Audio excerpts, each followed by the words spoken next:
I can speculate a little bit on LaMelo because there have been some conversations I've heard through the years, and I don't know how current they are. That there's not a complete marriage. There was a report this week that everyone except Brandon Miller was considered untouchable on the Hornets roster. Or only Brandon Miller is untouchable on the Hornets roster. Everybody else is open to trade discussions. I forget who reported that, but it was on Hoop Type's front page.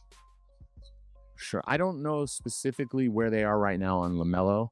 I had made a very early, like before they got Cooper Flagg's, presumably Cooper Flagg in Dallas, a theoretical of like, okay, trade like Kyrie and other considerations to get Melo.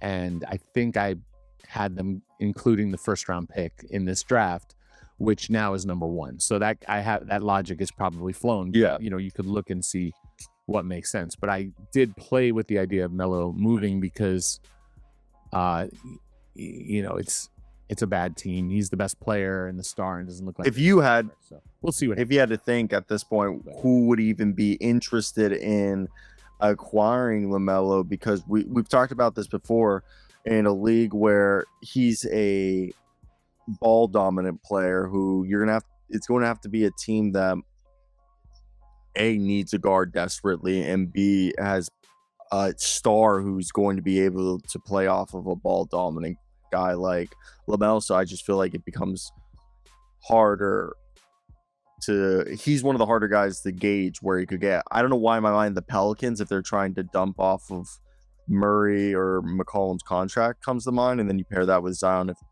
Joe Dumars. Is that wrong for me to think, or what do you think in that whole, what have you thought out? Well, the first conversation was Dallas, but that included the pick when it wasn't that high. They still have, let's see, they wouldn't trade their 25. Let me make sure I'm in the right spot here. And you're talking Dallas right now? Looking at Dallas, they have the Laker pick. Would this be for then PJ? But PJ and Daniel would be the guys who would build that deal around, right? If you're Dallas. Well, I mean, it could even be Kyrie, and it's just they're just taking. I've heard that Kyrie probably opts out, and they keep him at like 35 million. Yeah. But like, let's say that they're like, okay, Kyrie's not going to be healthy, and we're replacing him with Melo, right? You don't need Kyrie and Melo, right? So like, you're saying Kyrie won't be healthy until February, March. We're not going to keep him or 18 months. We think I'm just saying theoretically. Let's say if they feel like Melo's shortcomings on defense can be offset by and all the other role players that they have, right? Like, let's just say theoretically that's their point of view. I'm not saying it is. The problem is that you're not going to trade Cooper Flagg.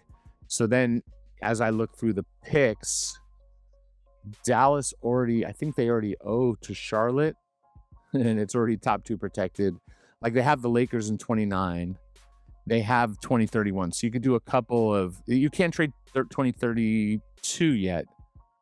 Let me make sure I get this right. We're talking about 26. So 26, 7, 8, 9, 10, 11, 12, 13, 5.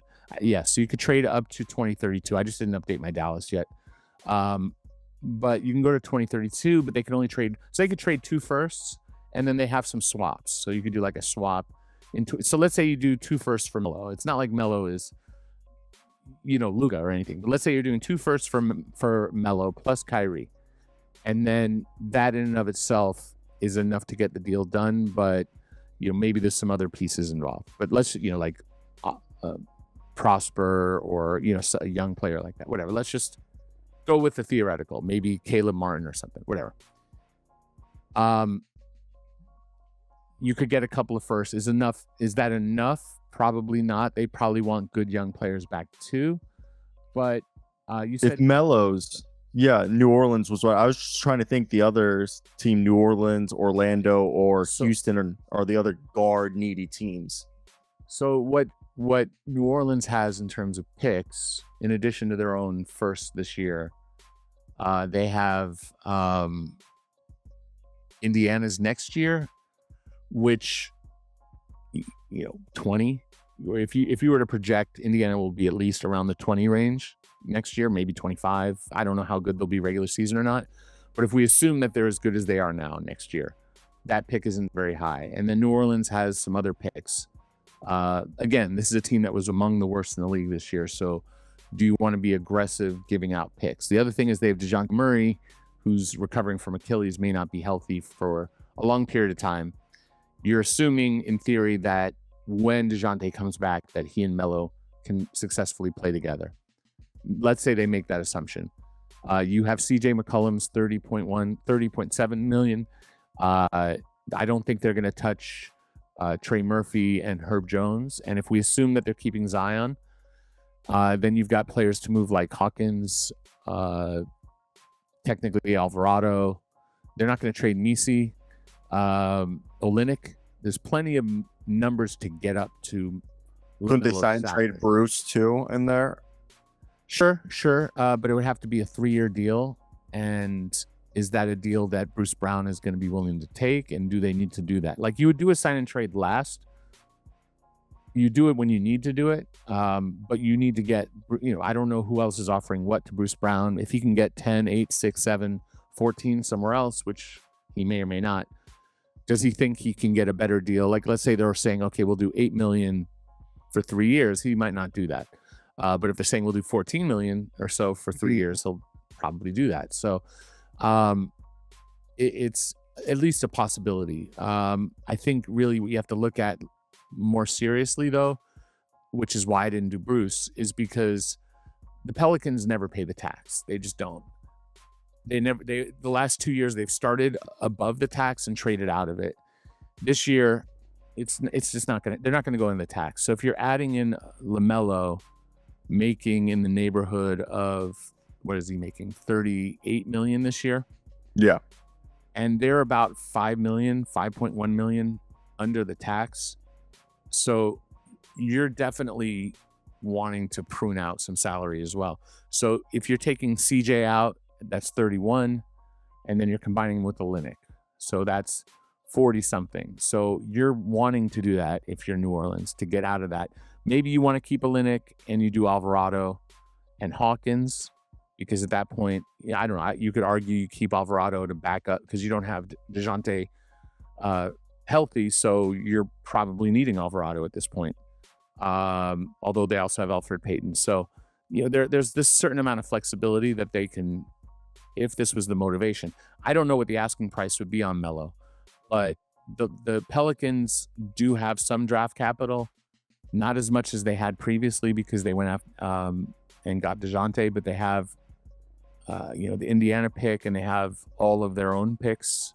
There's some swaps, but they can certainly get there. And then a young guy, Jordan Hawkins, maybe that's interesting to Charlotte to see if he's a player. Especially if they draft VJ, makes sense. Yeah, and if they have to include Bruce Brown, if that makes sense to do sign and trade, it's at least a potential option. The challenge, again, is anything I do with New Orleans results in them being under the tax.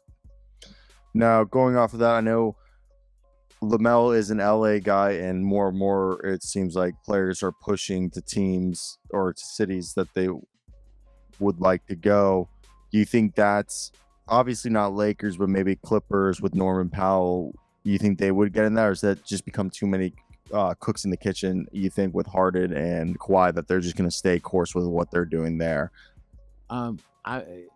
So there's a couple things. Number one, like LaMelo having 4 years left has minimal to no say on where he goes. Mm-hmm. When a player's in the last year, they have the most power because, if you're a strong enough player and you're going to unrestricted free agency and you're going to get max offers, you just tell the team, like, there's no way we're re-signing. So if you want to trade for us as a rental for a year, we'll show up. We don't want to be there, and we're going to leave in a year. That's up to you. And that'll usually scare off the team. They don't want to bring in a star who doesn't want to be there. That rarely works well. Then, with James Harden and some other guys, even Damian Lillard, they've started to push harder when they've had 2 or even 3 years left. But like James was able to successfully get to where he wanted to go, but Dame wasn't, because Dame's was, I think, 3 years at the time. So now you look at Melo, a young player who hasn't really achieved much other than, you know, some all-star appearances, which is great. And I'm not slighting his career. I'm just saying it's not like you're talking about trading Giannis or Jokic or something crazy, right? We're talking about a guy who is yet to prove that his brand of basketball can lead a team to successful playoff performance. So with 4 years left, I don't think LaMelo has any say. As far as the Clippers, that's a very good question. As far as like, you know, what I think they'll do is try to get Harden to time with Kawhi to end in 26-27. And the only obvious guy that like is an issue is Powell is extension eligible and he's going to want money now. And if they're not going to give it to him, he's not going to want 1 year. Then maybe he's the sacrifice they have to make to improve. So Powell could be the guy that they trade with Bogdanovich timing perfectly, where he's got a team option next year. And it's not guaranteed, right? Like fully. Well, team option, it is guaranteed, but it's a team option. So it's only guaranteed. The salary is guaranteed, but only if they opt into it, right? So the year doesn't exist. If the year exists by option, then it's a guaranteed year. So there are cases where you have an option that's also not guaranteed. So like Duncan Robinson has an ETO, and if he doesn't take his option and doesn't opt out early, or Fred VanVleet as a non-guaranteed. Well, that's closer to this. So those are fully guaranteed if they're opted in. Whereas, I thought his was only 10 million guaranteed only. Who's that? Fred VanVleet's. I'd have to check that. I don't believe that to be true, but I'd have to check that. Yeah, I could be wrong. I thought his was player team option, but only partially guaranteed team option. Well, I can answer that if while you're asking me other questions, I'll look it up. Yeah. So you were saying, so basically the Clippers in turn, as we knew, their trade chip is Norman Powell and or Bogdanovich with his option.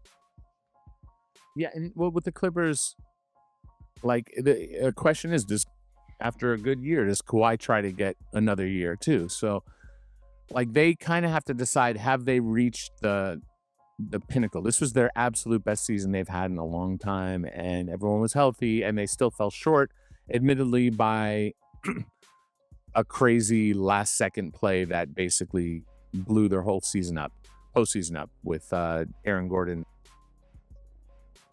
on the last-second dunk, which was, you know, absolutely. I don't think LaMelo makes sense for who they are. No, VanVleet's all his third year is fully guaranteed if they opt fully. Okay. So it's yeah. Duncan Robinson is a better example where he's 19-9 almost for the Heat, and he has an option which he can opt out of that early termination option, but when he doesn't, which I assume he won't, then it's only 9.9 guaranteed. So then it's, and that's rare. Time for it is rare for substantial contracts. It's not that rare for like minimum contracts. Like short, small deals. It's not, I wouldn't say it's common, but it's not uncommon for like a small, short deal to have a combination of option, non-guarantee, or partial guarantee. So like Scottie Pippen, for instance, on Memphis. He's got... Or Shake. Shake, does Shake have an option year? I don't know if Shake has. I think his is all just non-guaranteed. All just non-guaranteed, yeah. But in Scottie Pippen Jr., so the way it works is that in an option, the terms have to be basically the same as the prior year, except in a rookie scale. Not a rookie scale, except in a second-round pick exception. That's kind of its own thing. So not for second-round pick exception, which are the special way you can sign a second-round pick. Scottie Pippen, when undrafted, was signed via the non-taxpayer mid-level by Memphis to a 4-year deal, 3-year deal. Let me see. He signed a 4-year deal. Okay. So his last year is a team option. The second to last year is only $350,000 guaranteed. So the way it works is that the terms basically have to be the same in the option. So because the year before isn't guaranteed, when he's opted in, assuming he is, it has to be the same terms of non-guaranteed, and it scales up. So instead of it being 350 guaranteed, it'll be 396 because it's proportional based on his salary. And then the timing is it's basically equal timing, July 3rd, and then July 3rd of each year. So like there's some minute details in how contracts are written where that becomes a default. So it is relatively common in those scenarios, but in like a big contract, it is less common. Like the Duncan Robinson ETOs he's the only one left actually with an early termination option. Anthony Davis, Davis Bertans, and Duncan Robinson were the only three, and now Duncan is the only one. I hope someone else gets one, just because when I teach, I need to have an example of a player with one, and I'll use Duncan for as long as I can, but it'd be better to have like, here's an active player so I can teach how an early termination option works. And it just gets more and more abstract when no one has it and it doesn't exist in the NBA. So I only knew about them through football because they were more common in NFL contracts for it used to be having. more common in the NBA, but that was because you used to have the ability to do 7 or 6 year contracts. And the idea is that the last year you would have like a player option. This is like a star player. In the last year, player option. The second to last year would be ETO. You can't do that anymore. That's 100% illegal now.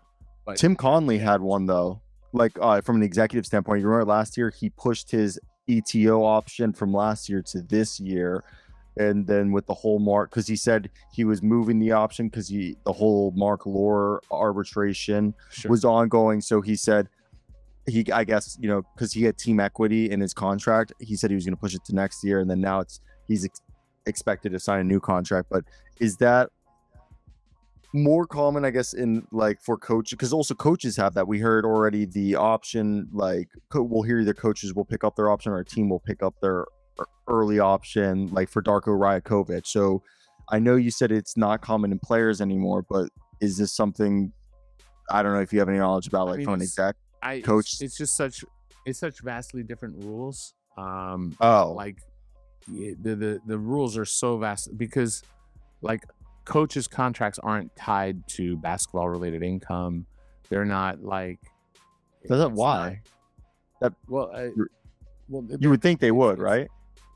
It's a it's a completely different. Like, you have 30 coaches, right, and not including assistants, right?